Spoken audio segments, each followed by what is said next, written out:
Winston's diaphragm was constricted. He could never see the face of Goldstein without a painful mixture of emotions. It was a lean, Jewish face, with a great fuzzy aureole of white hair and a small goatee beard. A clever face, and yet somehow inherently despicable, with a kind of senile silliness in the long thin nose near the end of which a pair of spectacles was perched.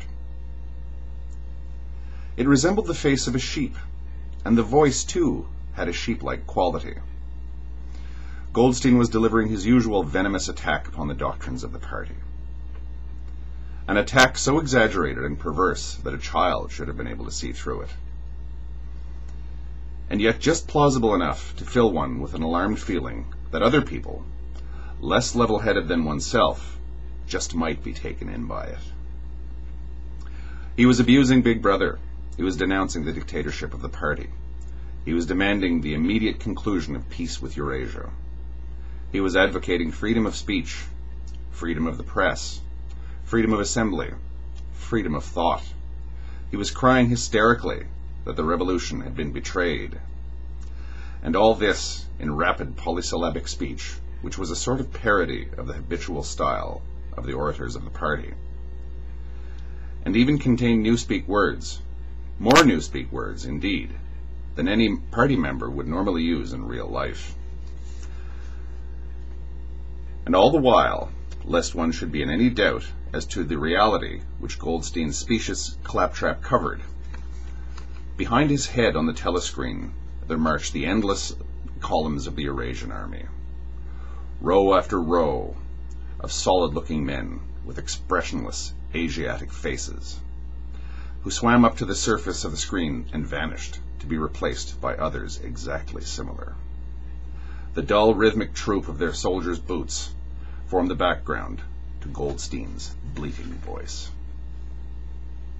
Emmanuel Goldstein is a character, a very prominent character, a non-existent character in a book that is actually fictitious and satirical itself, George Orwell's 1984, one of the greatest books of all time, in my opinion.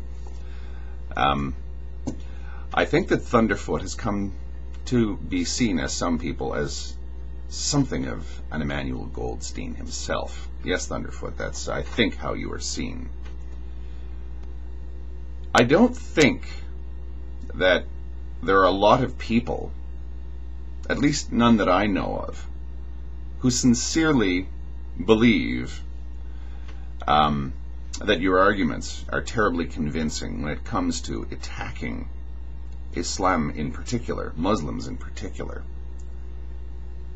I don't know what goes on in other people's heads, but I find the arguments so laden with emotion and jingoism that I can't buy them. But like others, I have been in the past subjected to that feeling that Orwell alluded to in 1984. That insidious idea that, ludicrous as your ideas are, other people who are less intelligent than myself just might be taken in by them. Now that's an interesting play upon everyone's subconscious arrogance. We all think that we're smarter than the next guy. When we see somebody else couching base sentiments, base ideologies, in the language of science and in the language of progress, free thinking, and eloquently delivered, as your videos most certainly are, eloquently delivered, a lot of people are made extremely uneasy by that sort of thing. They think, oh my God, this guy's good, even though what he's preaching is horrible. He's a very good propagandist, and other people who are less intelligent than me are going to be swayed by it. It's a perfect means of provoking hysteria. It's the same thing as people who broadcast images of people saying Islam will conquer the world, death to those who criticize Islam, that sort of thing. I think that most people who actually see such people realize that what they really need is a doctor. But you sort of think that, wow, other people who are more impressionable than me might be taken in by it. Personally, I have a lot more faith in humanity's, I shouldn't even say intelligence, but indifference to that sort of voice, to think that it's really all that dangerous.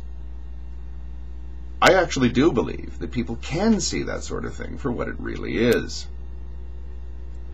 I don't think that people who spew crazy ideologies or disturbing ideologies couched in pseudo-intellectual window dressing are really that difficult to see through. Thunderfoot, I don't know you at all. I know nothing about you other than what I see in your videos. I have no reason to believe that you're a racist or that you advocate any horrific ideology or that you're deliberately pulling a Goebbels on us. In other words, putting across the most reprehensible attitudes in a sugar-coated sort of way that will get them swallowed by the madding crowd. I'll just have to take you at your word that you mean everything that you say and that you believe it. To those who are afraid of what Thunderfoot is saying or who are angered or disturbed by it, if you read into that the Goebbels effect, if you believe that it's really a big subterfuge, that really his motives are base and racist and extremely intolerant, give the human race a little bit more credit, at least for its indifference. Most of the human race is used to seeing Thunderfoots, or the Thunderfoot that we perhaps project onto he who identifies himself as Thunderfoot. And we just turn the page.